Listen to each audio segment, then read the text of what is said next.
자, 한 절 여러분 한 절 교독하겠습니다.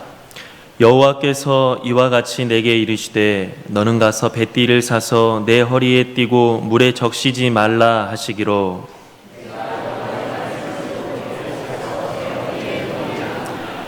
여호와의 말씀이 다시 내게 임하여 이르시되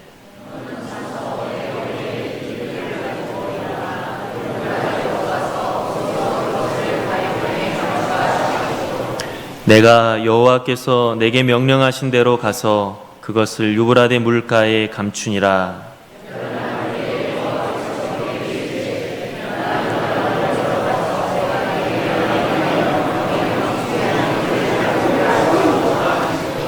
내가 유브라데로 가서 그 감추었던 곳을 파고 띠를 가져오니 띠가 썩어서 쓸 수 없게 되었더라.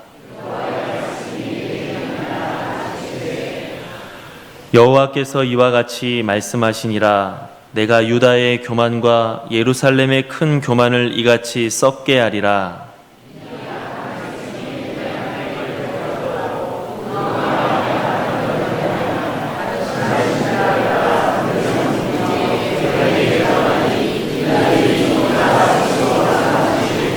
함께 읽겠습니다.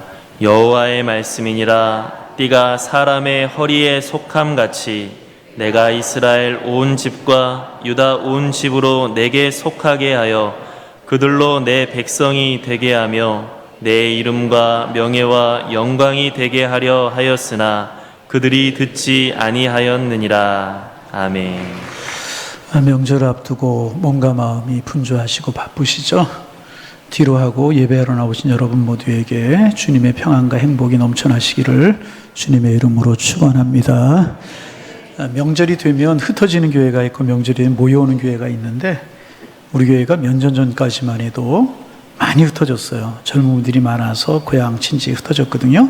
근데 조금 해를 거듭해 갈수록 모여오는 분들도 많은 것 같아요. 그 이야기는 연세 드시는 분들이 좀 늘어가고 있고 또 하나는 뭐냐 하면 우리 정착하시는 분들이 많이 생겨난다, 그런 이야기 되는 것입니다. 아무쪼록 행복한 명절 되시기를 바랍니다. 찬양대 오늘 같은 날 수고했잖아. 박수를 한번 다시 한번. 어느 날 하나님께서 예레미야 선지자에게 이상한 일을 하나 하게 하셨습니다. 너는 가서 뱃띠를 사서 허리에 동이라, 그렇게 말씀을 이제 하셨어요. 그래서 예레미야가 하나님의 말씀을 따라서 뱃띠를 사서 허리에 띄었습니다. 그랬더니 하나님께서 이번에는 그 뱃띠를 멀리 있는 유브라데 강가에 가져다가 바위틈에 파묻으라, 그렇게 말씀을 하셨습니다. 왜 하나님께서 이런 명령을 하시는지 예레미야는 이해할 수 없었지만 하나님의 명령이었기 때문에 예레미야는 그 뱃띠를 가지고 멀리 있는 유브라데에 가서 바위틈에 파묻었습니다. 그리고 여러 날이 이제 지난 후에 하나님께서 다시 가서 그 뱃띠를 파내라, 그렇게 말씀을 하시는 겁니다. 그래서 예레미야는 하나님의 말씀대로 그 뱃띠를 파냈습니다. 그러자 7절 말씀에 있는 것처럼 뱃띠가 다 썩었습니다. 썩어서 쓸 수 없는 뱃띠가 되어버리고 말았습니다. 이게 오늘 우리가 읽은 본문의 내용입니다. 그러면 이 말씀이 도대체 무슨 뜻인가?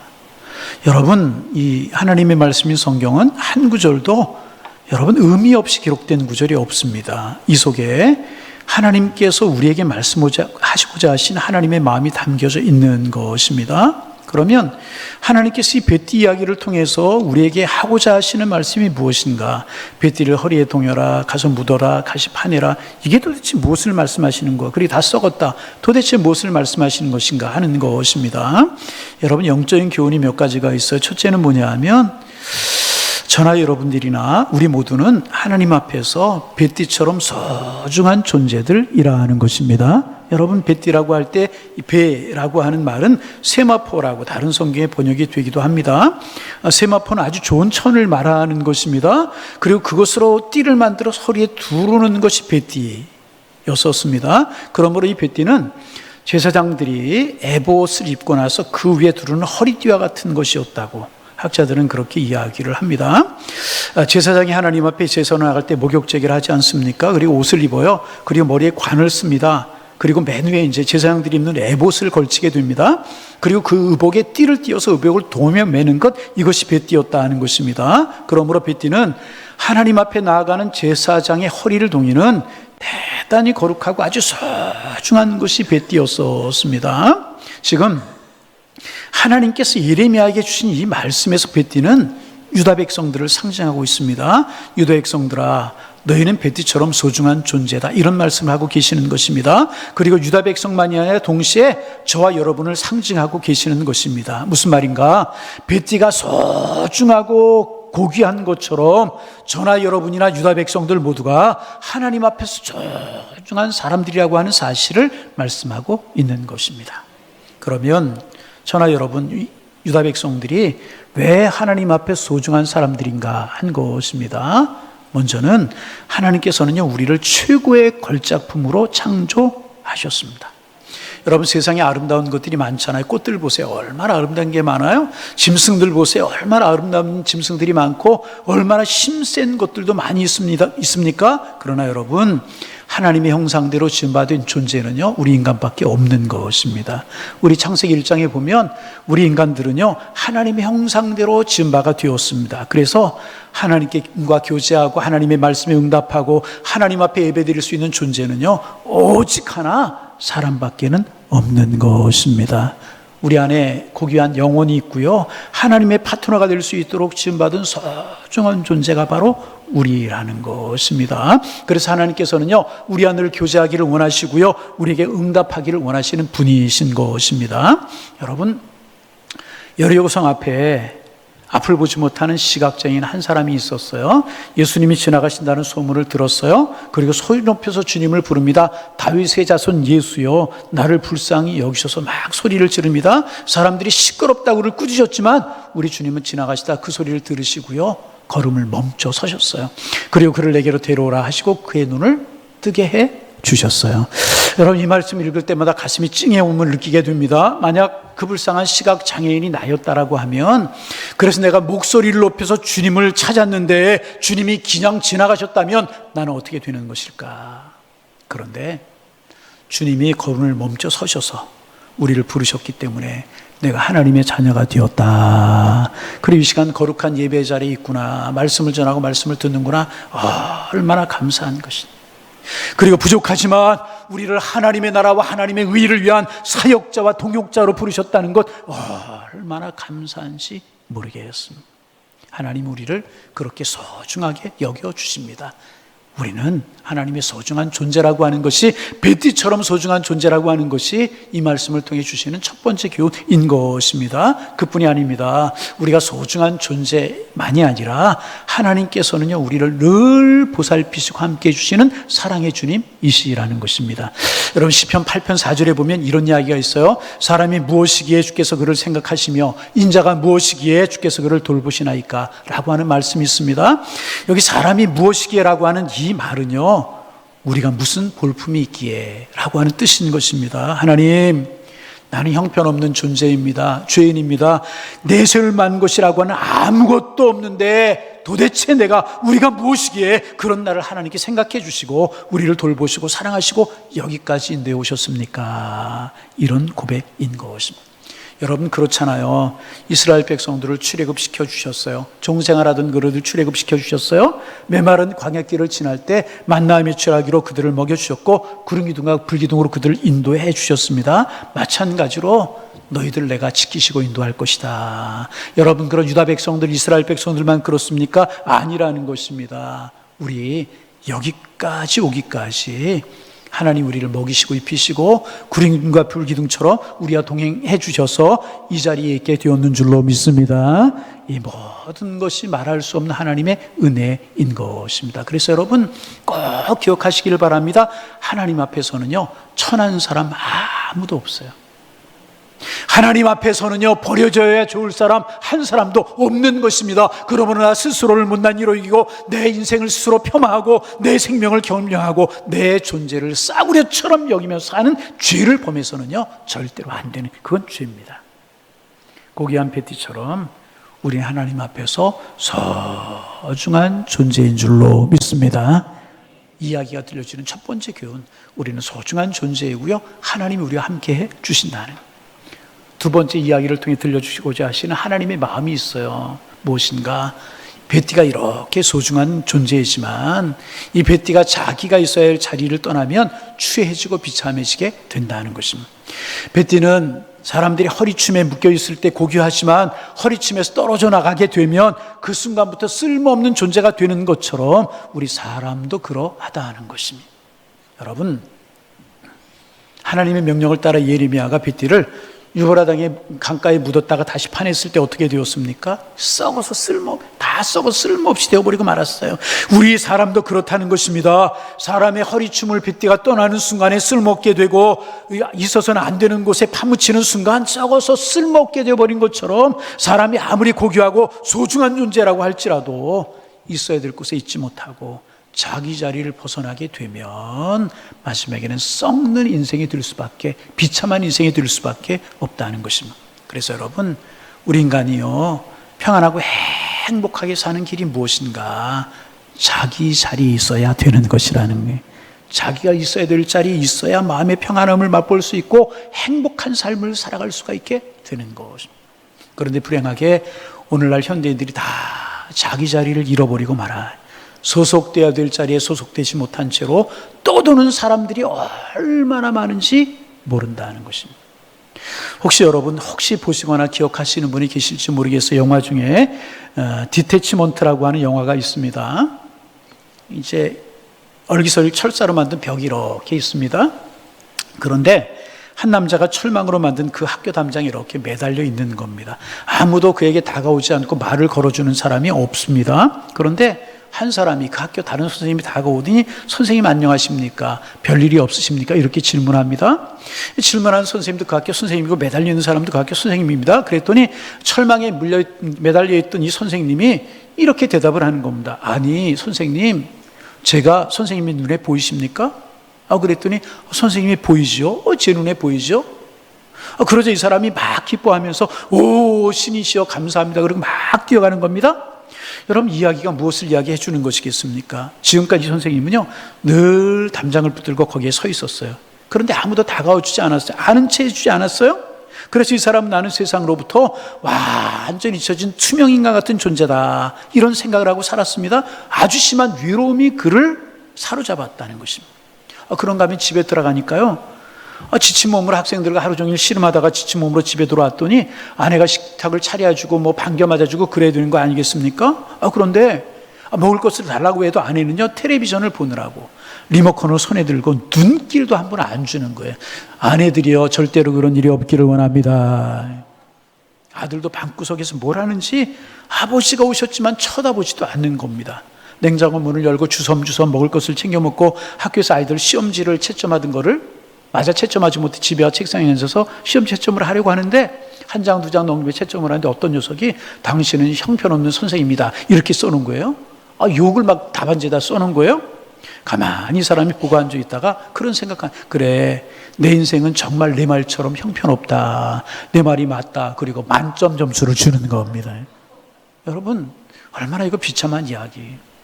그런데 이 사람이 철망에 이렇게 매달려 있을 때 다가서 안녕하시고 말을 걸어준 그 선생님도 그 영화의 주인공인데 이 사람도 다를 바가 없습니다. 이 사람은 아주 실력 있는 뛰어난 교사였었어요. 그런데 어느 학교에 정식으로 소속된 교사가 아니라 떠도는 거예요. 기관제 교사로. 이 학교에 한 달, 저 학교에 2달, 다른 학교에 3달 그렇게 떠노는 거예요. 왜 실력 있는데 왜 정식 교사를 안 하는가? 그렇게 사람들에게 정이 들면 누군가 소속이 될까봐 겁이 나서 멀리 떨어져 있는 거예요. 그래서 정들만 하면 떠나고 정들만 떠나고 이 학교에도 지금 한 달간 있기로 하고 계약을 하고 온 것입니다. 학생들을 잘 가르칩니다.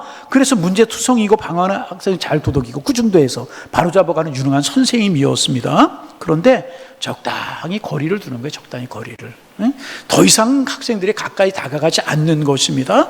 한 아이가 이 선생님을 좋아하는 거예요. 그래서 관심을 받아보려 가서 사진도 찍어드리고 또 이제 그림도 그려서 선생님께 가져오기도 합니다.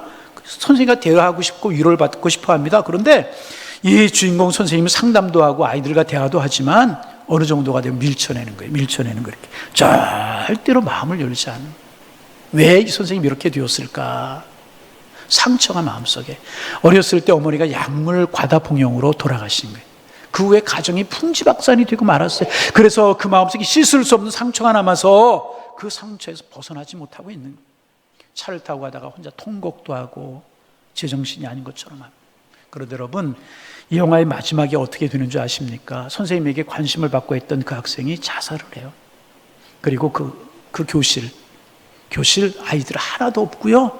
휴지만 낙엽만 바람에 이리저리 날리는 완전히 무너지고 황폐해진 것으로 영화 끝이 나와버리고 말아요. 영화가 2011년에 만들어져서 서울국제청소년 영화제에 출품되었던 디태치먼트라고 하는 영화인데, 여러분 디태치먼트라고 하는 말의 뜻을 아시죠? 거리를 둔다, 무심하다, 떨어져 있다, 그런 뜻입니다. 누구에게 소속되어져 있지 않고 누구에게도 가까이 다가서지도 않고 남이 가까우는 것을 싫어한다는 것입니다. 사람들이 있어요. 따로 놓아라. 너무나도 고해요. 마음 붙일 만한 곳이 없고 상처받고 떠도는 인생들의 모습을 그대로 보여주고 있는 영화가 디태치먼트라고 하는 그런 영화였었습니다. 여러분, 말씀드린 것처럼 사람들이 영화 속에서 함께 있어요. 그러나 동시에 모든 사람들로부터 떨어져 있어요. 그런 동안 인격이 황폐해지고 삶이 망가져버리고 말게 되는 것입니다. 어디에도 소속되지 못한 채 사람이 산다는 것은 여러분 비극인 것입니다. 그래서 여러분, 수많은 나병 환자와 고아들을 돌봤던, 그래서 노벨 평화상을 받았던 마다 테레사 수녀가 이런 이야기를 했다고 그러죠. 오늘날 세계가 직면하고 있는 가장 큰 재앙은 나병이나 결핵이 아니다.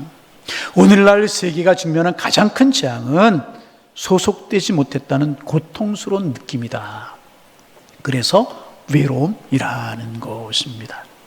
여러분, 우리가 소속되어야 될 때 소속되고 있어야 될 때가 가장 있는 것이 가장 큰 행복이라는 것입니다. 여러분, 가정에 소속되어 있고 교회에 소속되어 있고 우리가 하나님의 백성으로 소속되어 있다는 것 감사하며 살아가실 수 있기를 주님의 이름으로 축원합니다. 명절에 사람들이 정든 이들을 찾아가지 않습니까? 시골집에 가기도 하고 형제를 찾기도 하고 부모님을 찾아가기도 하고 성묘에 다녀오기도 하고 이제 그래요. 교통 여건이 불편하잖아요. 9시간, 10시간 찾아가야 됩니다. 힘들고 어려움에도 불구하고 찾아가는 이유가 무엇이었겠습니까? 소속감을 확인하는 것입니다. 그곳을 다시 찾아감으로 여전히 거기에 속해 있음을 확인해서라고, 안심하려고 하는 심적인 본능이 그 속에 작용하고 있는 것이라고 이야기하지 않습니까? 한때는 거기 내가 잘하던 곳이었고 거기서 잘하고 인정받았다는 것입니다. 수십 년 지나고 세월이 지났지만 여기저기서 바쁘게 지내고 있지만 다시 감으로 말미암아 나는 거기 아직 소속된 존재고 환영받는 존재라고 하는 것, 그래서 같은 멤버라고 하는 것을 확인하게 될 때 사람은 심적인 평안을 누리고 안심을 누리기 때문에 그 불편함과 어려움 속에서 찾아가는 것이라고 이야기하지 않습니까? 그런데 부모님 돌아가셨어요. 가도 반겨주는 사람이 없어요. 그래서 이제는 어디도 소속되지 못했다는 것을 확인하게 되면 마음이 외로워지고 무너지게 되고 허탈해질 수밖에 없다는 것입니다. 그래서 여러분, 사람이 언제 평화를 느끼게 되는 줄 아십니까? 자기 자리에 있을 때 사람 평안함을 느끼게 되는 것입니다. 그래서 여러분, 가정이 좋은 이유가 거기에 있는 것입니다. 편함을 느끼기 때문에, 소속감을 느끼기 때문에. 아무리 해외여행이 좋고요, 호텔이 좋아도요, 우리 집만은 못하는 것 아니겠습니까? 여러분, 여기에서 우리가 하나 생각해야 될 것이 있어요. 우리가 그렇게 소속되어야 할, 그래서 우리에게 참 평안과 기쁨과 행복을 가져다 줄, 우리가 마땅히 있어야 될 그 자리가 있다면 가정 말고 여러분 무엇이 있겠습니까? 가정 말고요, 딱 하나가 있습니다. 무엇인 줄 아십니까? 우리를 사랑하시는 우리 하나님 아버지의 품인 줄로 믿습니다. 하나님 품, 그곳이 우리가 있어야 될 자리인 것입니다. 떠나서는 안 되는, 거기가 우리의 자리인 것입니다. 우리 인생은 하나님의 형상을 따라 지음받은 존재이기 때문에 베티가 허리춤에서 지구시를 하고 존귀하는 것처럼 우리는 하나님의 품에 소속되어 있을 때 평안함과 행복을 얻을 수가 있게 된다는. 그런데 여러분, 유다 백성들은 그렇지 못했어요. 하나님의 품에 거하지 못했어요.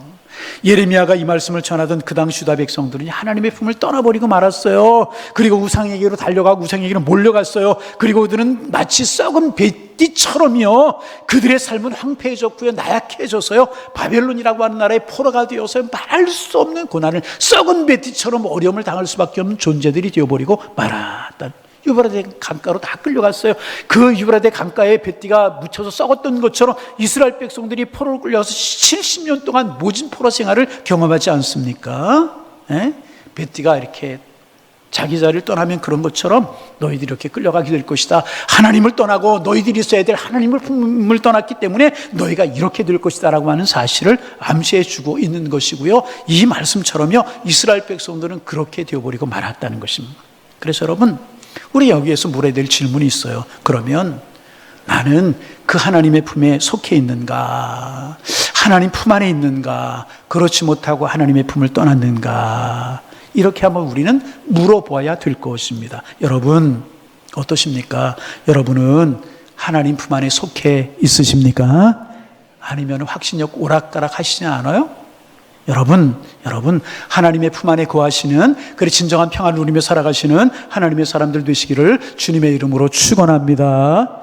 그 어떻게 알 수 있을까 하는 거예요. 내가 하나님의 품에 속해 있는지 아닌지, 하나님을 품을 떠났는지 우리가 어떻게 알 수 있을까 하는 것입니다. 알 수 있는 방법이 하나가 있습니다. 명절이니까 우리 명절 예를 들어서 제가 이야기를 좀 해봅니다. 명절이 되면 이제 남편은요, 부모님 집에 가려고 벌써 마음이 들떠 있어요. 며칠 전부터 우리 뭐 준비해 갈 거야? 부모님 용돈 얼마 드릴 거야? 그러면서 즐거워합니다. 그렇게 하다가 이제 부모님이 계신 집에 가면 어머니가 해주시는 음식, 빈대떡, 국 뭐 이런 거 먹으면서 우리 어머니가 해주시는 음식이 최고라고 그러면서요, 지난 몇 년 동안 아내가 해준 밥 같은 것들은요 다 까먹어버리고 말아요. 그리고 이만큼 배가 불러가지고 어머니가 해주시는 음식을 먹고 배가 불러서 자기가 놀던 방, 자기 방에 가서 큰 대자로 누워서 코를 골며 잠을 자요. 아들들의 모습이 그런 아들들이 많다고 그래요. 그리고 그렇게 남편이 추석 명절을 지낼 때 마음이 아주 불편한 한 여자가 있어요. 누굽니까? 며느리라는 며느리. 그런 남편을 보면서 괘씸하기가 짝이가 없는 거예요. 한 번도 친정에 먼저 가자 그렇게 말하는 적도 없고, 며칠 전부터 들떠서 그러는 것을 보면서 미운 생각이 막 울컥울컥 솟아오르는 거예요. 그래서 봐라, 내년에 내가 틀림없이 우리 집부터 간다 막 그러면서 굳센 결심을 하면서 전의를 막 불태우고 막 그래요. 그리고 시댁에 머무는 동안에 내내 마음이 불편해요. 잠도 잘 오지 않고 빨리 갔으면 좋겠다, 이런 생각을 합니다. 그러면 여러분, 아들과 며느리 두 사람 중에서 시댁에 정말 속한 사람이 누구이겠습니까? 아들입니다. 집에 가면 마음이 편안한 거예요. 그런데 아직 며느리는요, 그 집에 소속되지 않았어요. 덜 소속된 것입니다. 마음이 편하지 않아요. 그럼 마음이 편하지 않다는 이야기는 소속이 덜 된 것입니다. 편안하면 소속된 것이고, 왠지 불안하고 빨리 가고 해야 되겠다고 생각하면은요, 아직 소속이 덜 된 것이라는 것입니다. 그러면 여러분 한번 여기에서 여쭤봅니다. 오늘도 이제 명절 이제 시작되는데 예배드리러 오셨어요. 여러분 마음이 평안하십니까? 아니, 오늘 말고도 교회에 오시면 내가 마땅히 와야 될 곳에 왔구나, 내가 잘 왔구나 그러면서 마음이 편안하십니까? 아멘 하신 분들은요, 하나님께 소속된 분들이. 왜? 하나님의 전에 나와서 하나님의 품에서 편안하니까 하나님께 소속된 분들이. 그런데 못 올 때 온 것처럼 불편해요. 내가 가정의 평안을 위해서 오긴 왔지만 불편해 죽겠네 그러면서 앉아 계시는 분들이 혹시 있으실 수 있어요? 그러면 아직도 교회에 아직도 하나님에게 소속되지 못하는 것입니다. 불편하기 짝이 없는. 여러분, 정말 하나님의 사람들, 성도들이 가지는 축복이 뭔지 아십니까? 하나님의 품 안에 있어야 될 하나님의 품 안에 있으면서 평안함을 누리며 살아가는 것, 그것이 행복인 줄로 믿습니다. 그것이 축복이라는. 그런데 이스라엘 백성들 그렇지 못하고 우상에게 달려가고 세상으로 달려가고 이방 민족들이 섬기는 신들에게 달려가고 그랬다는 것입니다. 하나님의 품을 떠나요. 그러면 사람들은 왜 자꾸 하나님을 떠나려고 하는 것일까? 두 가지 때문에 그래. 하나는 뭐냐 하면, 아직 하나님의 품에 있으면서도요, 하나님의 품에 있다는 것도 모르고요, 아직도 뭔가 모자라는 것이 있는 것 같이 느껴지고요, 불만이 많이 있기 때문에. 생각해 보세요. 에덴 동산 아담과 하와가 살기에 모자라는 것이 있었겠습니까? 다 갖추어진 것이었었어요. 아담과 하와 살기에 모자라는 것이 하나도 없는 것이었었어요. 그럼에도 불구하고 아담과 하와는 감사가 없었어요. 아직 뭔가가 부족하다고 여겨지고 모자라다고 여겨지는 것입니다. 그래서 선악과를 따먹으려고 손을 내밀지 않았습니까? 손을 내밀었다고 하는 것은요, 아직도 채워지지 않았다고 한 욕심을 보여주는 것 아니겠습니까? 여러분, 거기에 무슨 감사가 있고 거기에 무슨 행복이 있겠습니까? 아직도 부족하고 아직도 모자라다고 불만이 있는데 무슨 감사가 있고 행복이 있겠습니까? 여러분, 같은 이야기가 누가복음 15장의 탕자 이야기 아니겠습니까? 탕자 생각해 보세요. 아버지가 좋은 것을 먹여줘요, 입혀줘요, 재워줘요. 모자란 게 없어요. 다 해줍니다. 아버지 부자였었어요. 그런데 아버지에게 대한 감사는 하나도 없어요. 오히려 불만이 가득해가지고 이 집에서 하루빨리 떠났으면 좋겠다, 그런 마음이 가득해요. 이것이 하나님의 품 안을 떠나는 사람들의 마음이라는 것입니다. 그런가 하면 하나님의 품을 떠나는 사람들의 마음이 또 한 가지가 있어요. 그것은 교만이라는. 탕자 한번 생각해 보세요. 꼭 아버지가 나를 돌봐줘야만 내가 사는 것인가? 나 이제 나이도 이만큼 됐잖아. 아버지 없어 살 수 있어.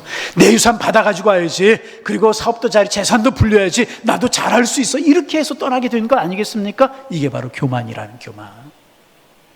그래서 탕자가 아버지 집을 떠나지 사람들이 하나님의 품을 떠나는 거예요.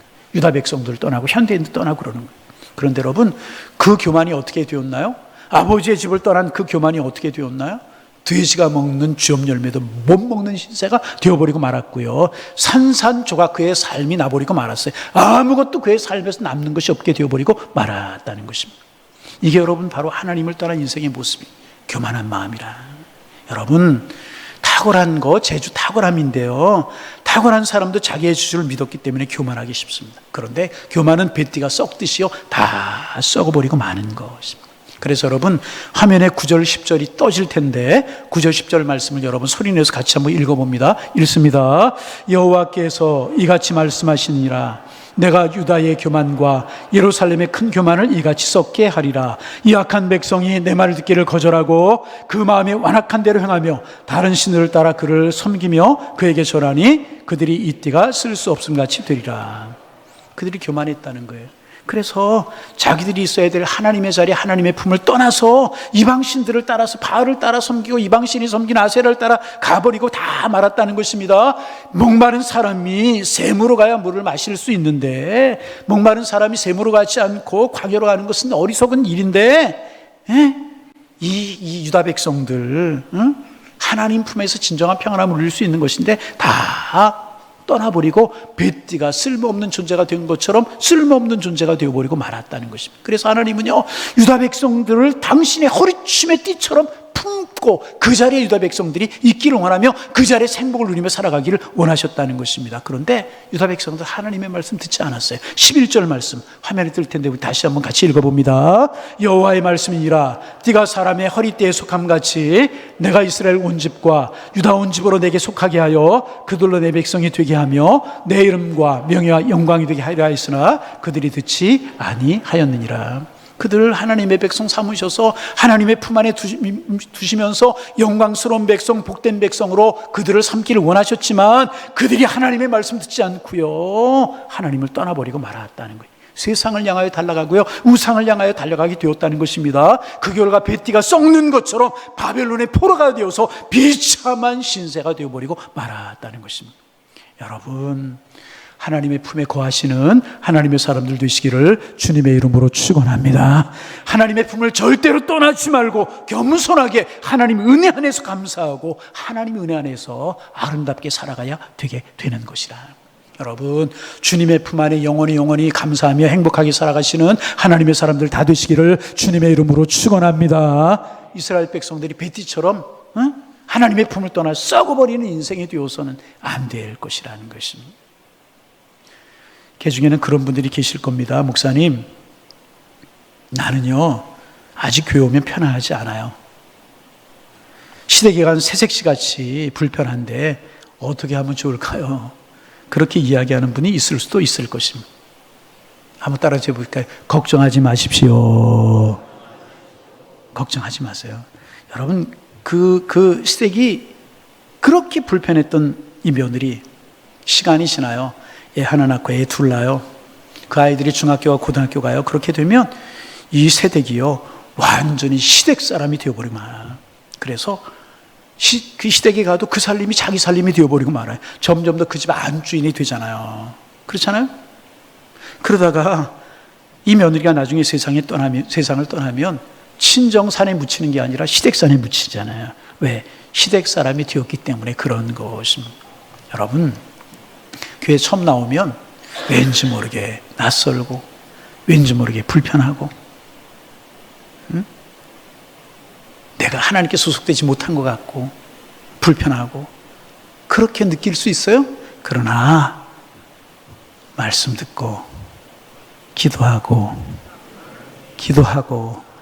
말씀 듣고 하나님 바라보고 하나님 품 안에서 살다 보면 그 교회가, 예배가 하나님의 품 안이 편안하게 느껴지게 되는 것이라는 거예요. 다른 곳에서는 이런 평안함을 느낄 수가 없고, 다른 곳에서는 이런 평안함을 느낄 수 없음을 알고 하나님의 은혜에 감사한 삶을 하나님 자녀 삼아주셔서 감사합니다, 이런 고백하며 살아가는 사람이 되게 되는 줄로 믿습니다. 그런 분들 계시다면요, 안심하세요. 예배하고 기도하고 경배하고 찬양하고 그렇게 살다 보면요, 하나님의 품 안에서요 편안함을 누리며 살게 되는 그날이 오게 될 것이라. 그래서 유명한 어거스틴이 이런 고백을 했잖아요. 아버지여, 내가 아버지의 품에 있기 전까지는 참 평안을 알지 못하였나이다 그랬죠. 하나님의 품 안에 살다 보니까 세상 그 어디에서도 경험하지 못했던 참 평안을 드디어 내가 맛볼 수 있게 되었다, 이런 고백을 어거스틴이 하지 않았습니까? 그리고 그 주님 품 안에 살 때요, 사람들이 성자라고 불리는 그런 어거스틴이 될 수가 있게 되었다는 것입니다.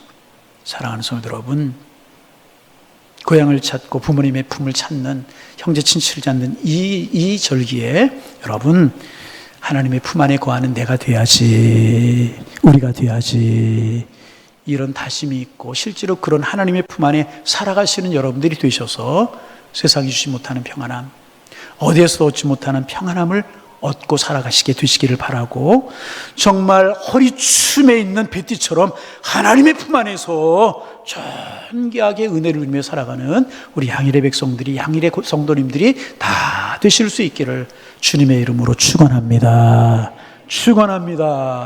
기도합니다. 하나님, 진정한 평안을 누리며 살아갈 곳은 하나님의 품인 줄로 압니다. 뱃띠가 사람의 허리춤에 있을 때 존귀하고 평안한 것처럼 우리가 하나님의 품 안에 있을 때 존귀하고 평안해질 수 있는데, 뱃띠가 자기의 자리를 떠나서 다른 곳으로 갔을 때 썩어져 버릴 수밖에 없었고, 유다 백성들이 하나님의 품을 떠났을 때 그들이 포로 생활을 할 수밖에 없는 비참한 삶을 살아갈 수밖에 없었던 것, 우리가 말씀을 통해서 우리가 보았는데, 그러게 우리 하나님의 품 안에 거하는 저희들 되게 하여 주옵소서. 하나님의 품 안에 살아주시는 평안과 행복을 누리며 하나님을 영화롭게 하는 하나님의 백성으로 평생을 살아가는 저희 모두가 다 되게 하여 주옵소서. 예수님의 이름으로 기도하옵나이다. 아멘.